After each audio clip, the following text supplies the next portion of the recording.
Coding your first 3D game character can be daunting. With the additional third axis, just trying to rotate the camera and run can be puzzling. In this video, you'll learn how to create a third-person character in Godot 4. You'll learn how to pick between the rigid body 3D and character body 3D nodes, choose the right collision shape, use an animated 3D model, rotate the camera with the mouse, move the character relative to the camera, rotate the character model toward the movement direction, and implement gravity and jumping mechanics. In this video, I assume you know some Godot and coding already.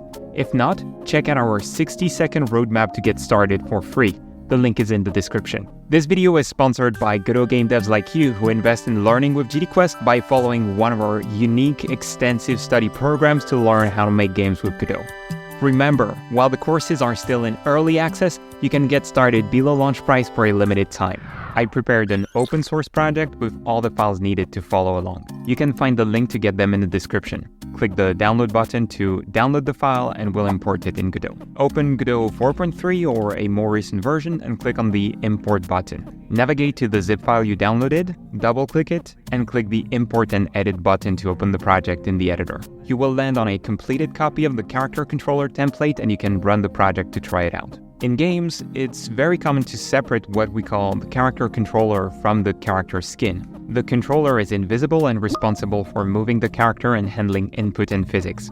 The skin is the animated 3D model made by a game artist that represents the character in the game. In this video, we will focus on the character controller and connect it to an open source character skin, Sophia.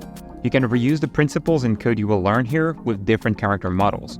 Bear in mind though that animated 3D models come with different animations, so you'll always have to adapt the character controller slightly to match the animations of the character skin. If you want to see how Sophia is set up, you can inspect her files for reference. They are in the player/Sophia skin folder. Okay, let's get started. When you import the project in Godot, you will land on this level scene that contains a completed version of the character template, and you can run the Godot project to try it out. When creating a character controller, the first thing you have to choose is which node to use as the root. So when you create your new scene, you typically want to pick between one of two. One is the rigid body node. It's controlled by the physics engine and you move it by applying forces to it. The other one is the character body node. This one is controlled a bit more manually and is known as kinematic body in other engines.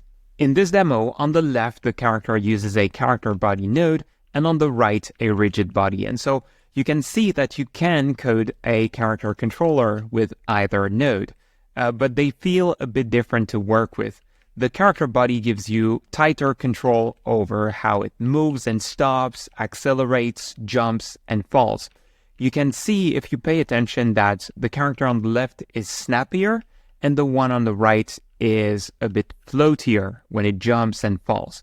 This is just the physics engine by default. So you kind of have to counteract that.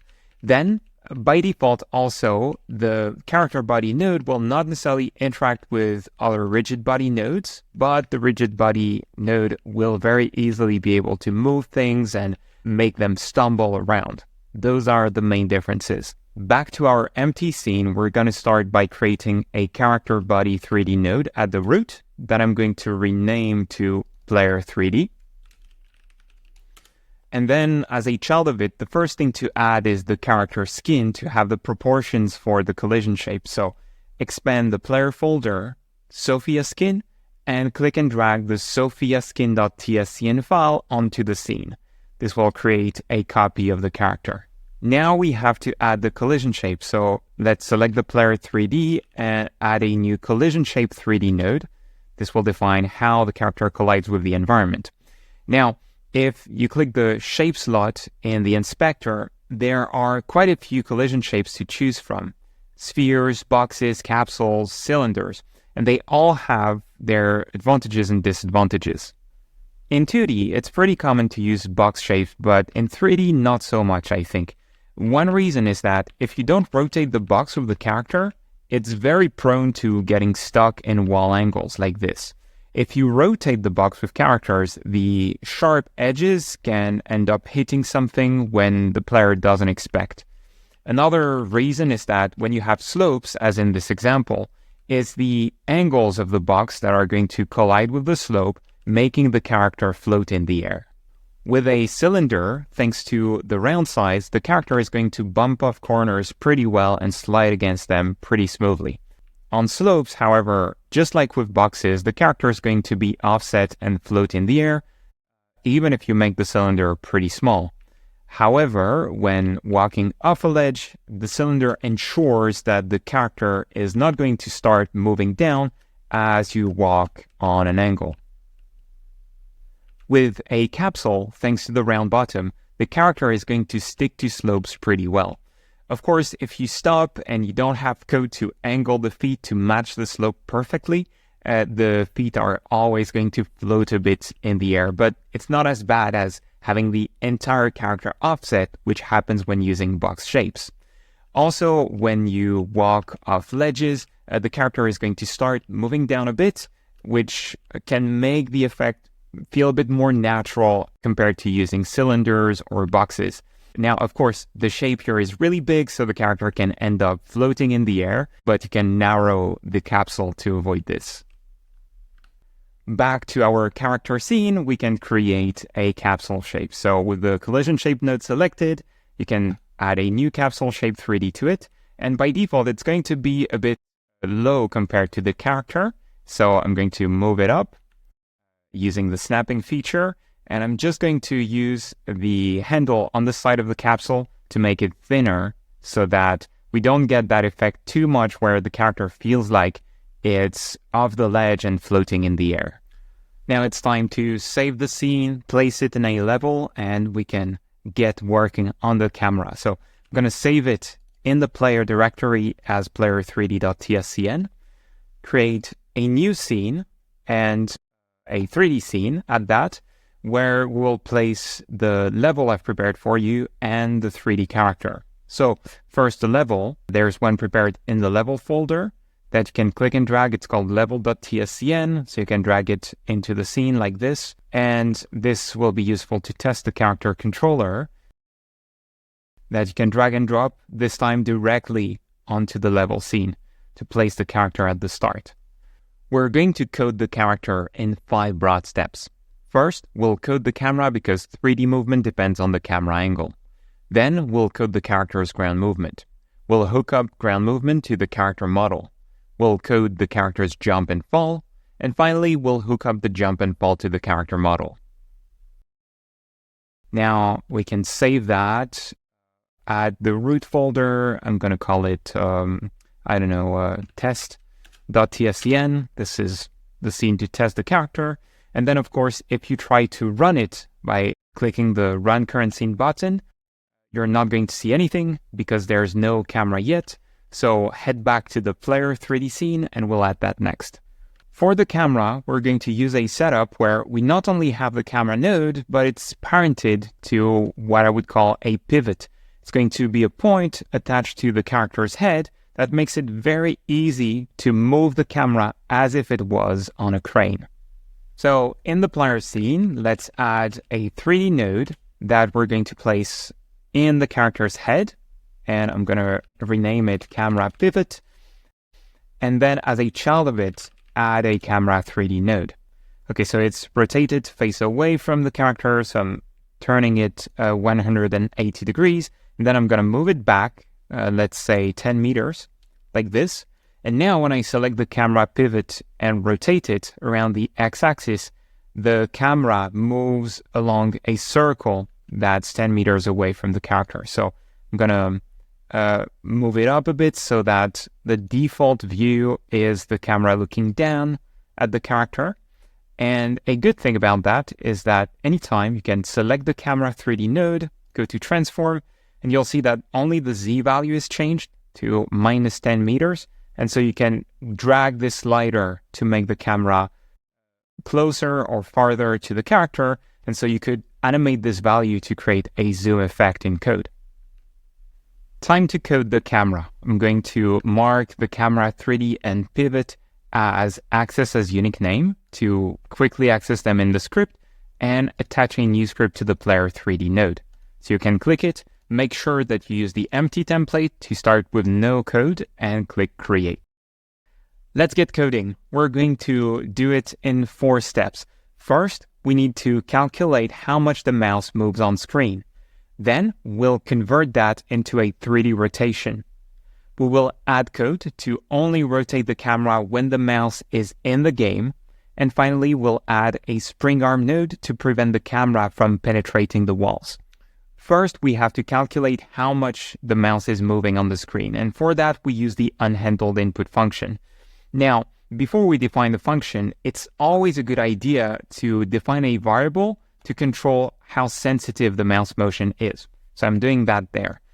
Then we're going to use another variable to keep track of the mouse motion because we calculate the mouse motion in one of Godot's input functions, but then we need to move the camera in a processing function like physics process to synchronize with the physics and use the delta time to make it time dependent. So I'm creating another variable that will store this mouse motion we get in the unhandled input function.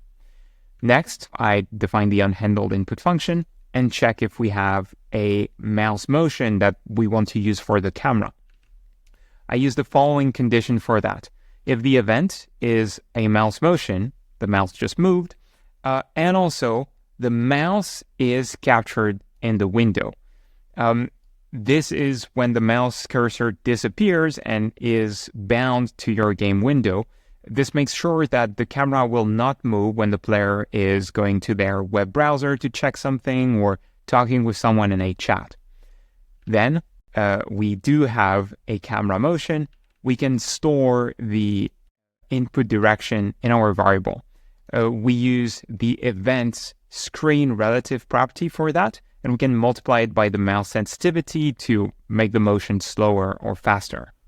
To rotate the camera, I first get a reference to my camera pivot node in the scene, because this is what rotates the view around the character. And then in the physics process function, I'm going to first rotate the camera pivot around the x-axis.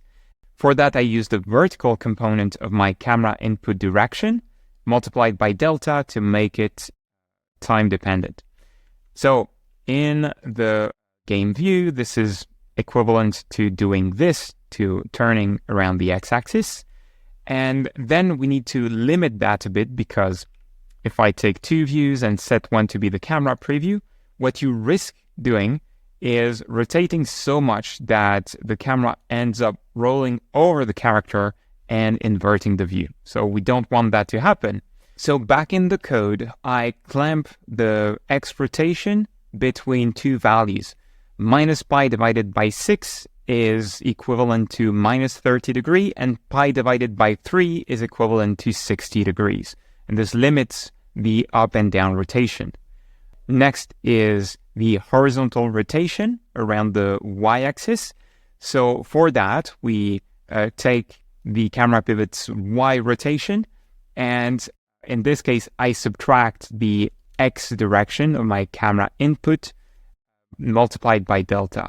The reason I'm doing that is so that when moving the mouse to the left, the character looks to the left, or the camera, and when moving the mouse to the right, it looks towards the right. Finally, each frame, we want to reset the input direction to 0.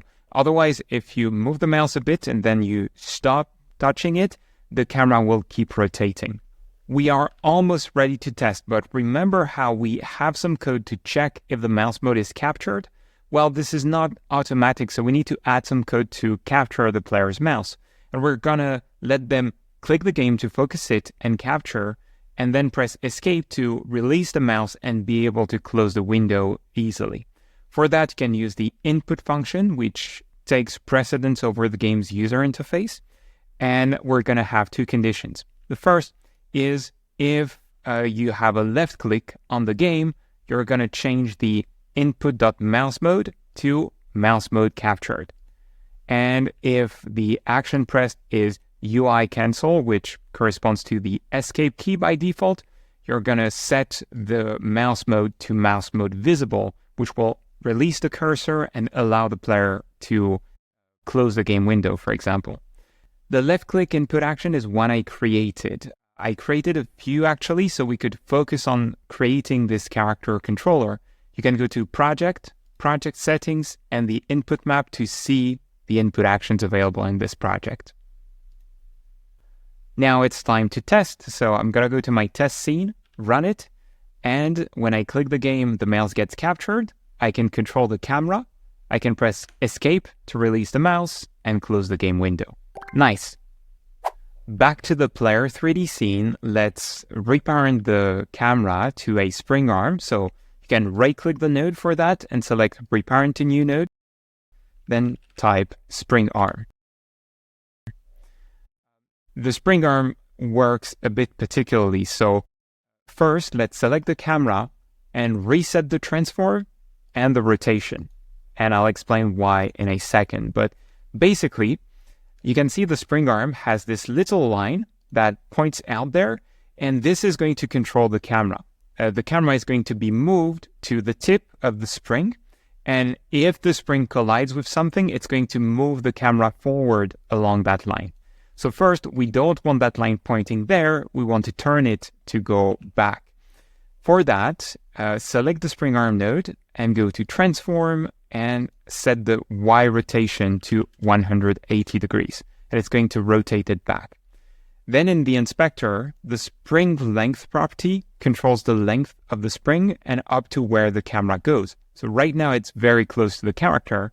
So let's set it to a larger value like 10 to move the camera back. Actually, the camera was a bit far from the character, so I'll choose a smaller value, 8. So now, let me show you what this is going to do, right? It's going to move the camera back to the tip there at runtime. And if there's a wall in the way, it's going to move the camera forward and back along that axis to be right in front of the wall. So that's why we can move the camera down to the character and we don't need to worry about its position anymore. Okay, reselect the spring arm because we have more setup to do. There's a shape property that controls what collision shape the node uses. Click the empty slot and let's add a sphere shape. I recommend it as a default because it's round. It's going to make the camera smoothly go over sharp edges in the environment and prevent clipping, basically. Finally, the collision mask property controls which physics layers the spring arm collides with. In this case, you can leave it to 1 because in this template project, everything uses collision layer 1. You can now go back to the test scene and run, and you should be able to rotate the camera like before, but if you go down to the ground, it's going to collide and slide against it. As you can see, it's not always perfect, but it will do the job most of the time and is a good default. Now that the camera works, it's time to work on the character movement. It was really important to start with the camera rotation because in 3D, you need to move relative to the camera. Let's see the problem. Say you start the characters facing forward and the player presses left, you subtract to the x-axis, player presses right, you increase the x-axis, the character works where it's supposed to be, perfect. But now what happens when the character turns? If you just naively move along the x-axis, now the character doesn't really move left and right because their left and right changed. That's what we need to account for in the movement code. And for that, we use the camera direction. To code third-person character movement, we first get an input vector based on the player input. We extract the forward and right direction vectors based on how the character is turned. We calculate the move direction based on the raw input and the forward and right vectors. Then we calculate the character velocity, and finally, we move it. Let's head back to the player script to start coding the movement. So first, we're going to need to pick the character's speed and acceleration. I'm exporting variables for that to make it easy to edit in the inspector.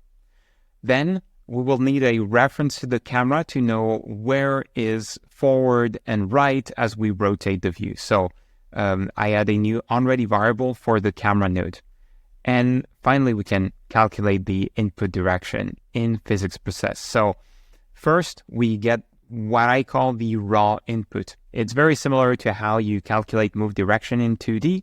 You can use input.getVector, which is really useful to get a 2D vector, and use 4 input actions. Remember that I created these for you in this project. Then we need to know what are the forward and right direction. And for that, we access the camera and we use what's called its global basis. You see, when you use the move widget, the 3 arrows that you get, a basis is kind of like that. It's a set of 3 vectors that represent the character's orientation or rotation and scale. And actually in Godot, you can visualize it when you turn the character. When you press the W key to get the move mode, you can then press T or click this icon called Use Local Space to see the widget oriented to the character. And so the basis is kind of that. It's vectors that are oriented to the node. So back to the script, in code, we access the camera's global basis.z. The z axis in Godot is the blue one, and it represents the forward direction. And in a second variable, we extract the right direction, so it's the x-axis this time. Then we can use that to calculate the move direction. So we take the raw input and we multiply each component by the corresponding vector. So for example, what controls the forward movement is going to be when you press up and down or W and S on the keyboard, and we want to multiply that by the forward direction. And for the keys A and D or left and right arrow keys, we want to multiply that by the right direction. And this is going to make the character move on the ground, forward, back, left, and right. Then when you calculate ground movement, it's always a good measure to ensure that the move direction's y-axis is set to 0.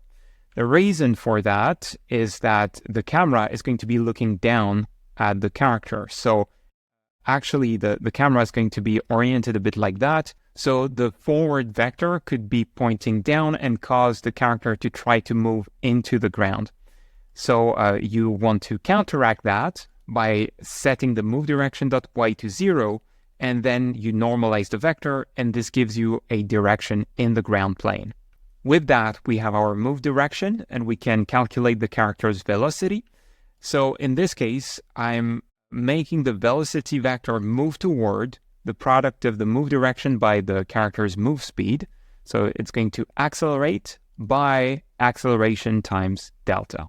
And finally, we can call move and slide to move the character. The move toward function is really useful because it limits the value. It ensures that the velocity cannot overshoot move direction times move speed. Now you can run the game and you'll be able to move the character with the WASD keys. It's not going to turn right now. We'll add that next, but you can see that already if I press, in this case, W and S or up and down, the character does move forward and back based on the camera direction. So that's good progress already. Notice also how the character accelerates and decelerates smoothly. This is thanks to how the code is. If you release the keys, the raw input will be vector 2.0. So the move direction will be a vector with 0 length, and it's going to cause the velocity to move toward a vector of 0 length, making the character decelerate naturally. Let's hook up the movement to the model animation. First, we will save the last move direction. We will turn toward the last move direction. We will smooth out the character rotation so that it's not too sharp, and we will play the model's idle and run animations. To turn the character, we first need a reference to the player's skin node. So I'll head back to the player 3D scene, and I'll right-click Sophia skin and select Access as Unique Name. Then back to the player script, we're going to start back up there with a reference to that skin node because we'll rotate it in a moment. And we need another variable that stores the last movement direction of the player. The reason is that when the player releases the keys, we don't want to turn the character. So we're going to use this variable to keep the last direction in which the player was moving. Now, back down in the physics process function, we can store the last move direction like this.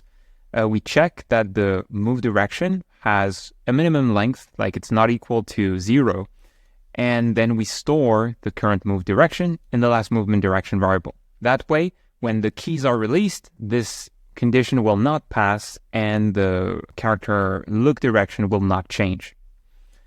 We can then turn the character by first calculating the angle. I'm going to expand the script editor. So we calculate the target angle we want to turn to. This is going to be vector 3.back. This is the forward direction in the game world. And the angle from that to the last movement direction around the vertical axis.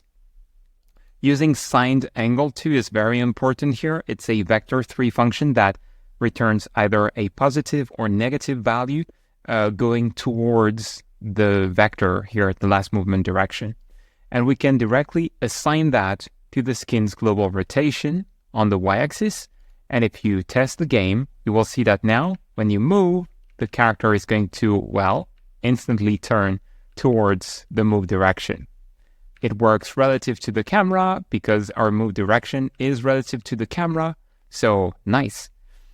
Now we can do a bit better than that. First of all, we can make it animated and not instantaneous. So back up the script, I'm going to add a new variable to control the rotation speed.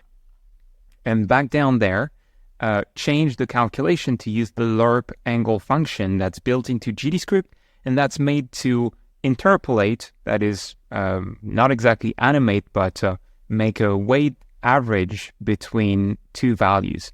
So we start from the skin's current vertical rotation, go towards the target angle, and the speed is going to be rotation speed times delta. And it's important to use lerp angle here because it has special calculations for angles. Already with this change, the rotation of the character is much smoother. Now we can add one last really important touch. It's actually using the animations of the character's skin.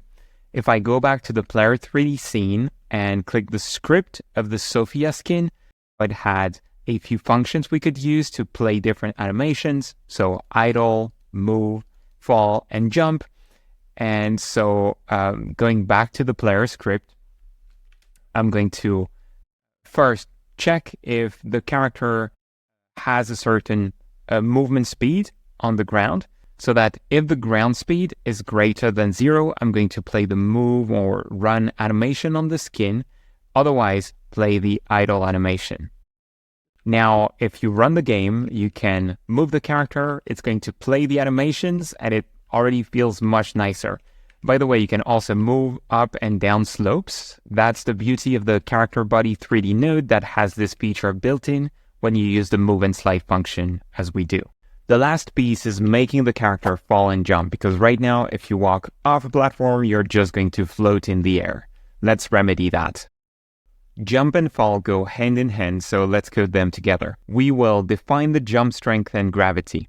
We'll separate the ground velocity so that it does not affect the vertical one. We'll apply gravity to make the character fall, and we'll allow jumps only when on the floor. I'm going to go back up my script where I first define a variable to represent how strong the jump is. I'm calling it jump impulse. And then another variable represents the gravity. It's a downward acceleration, so I'm using a negative number so that when I add it to the vertical velocity, it makes the character accelerate down. Now, down in the physics process function, we need to modify where we calculate the velocity. First, we need to extract the vertical component of the velocity, like so. We're going to store the vertical velocity in a variable, set it to 0, and then the line that makes the character accelerate or decelerate on the ground is not going to affect the fall or jump speed. Then, after this line, we can calculate the vertical velocity. We keep the previous vertical velocity and add gravity times delta. With that only, the character is going to fall if you play the game. So I can go up the slope and fall down, and the character falls. Now for the jump, we start by checking if the player is jumping. So this can be represented by a variable or a condition. The condition is that the jump button is just pressed. Remember that the jump action is something I created for you. It's mapped to the space bar. And the character is on floor.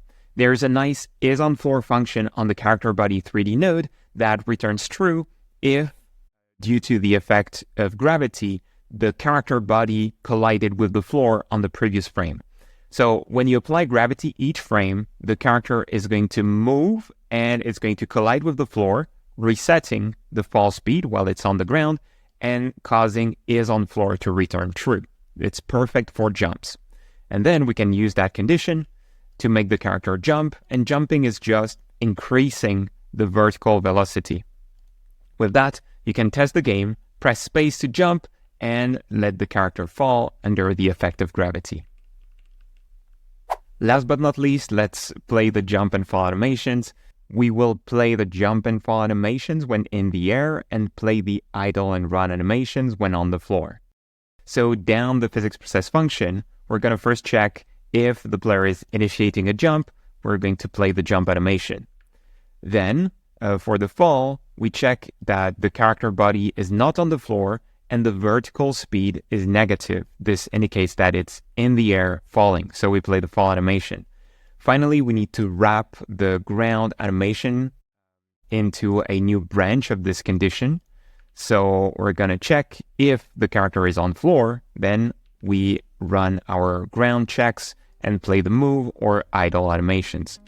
And with that, the character is going to act as before on the ground, jump and fall when you jump, or just, fall when you fall off a ledge.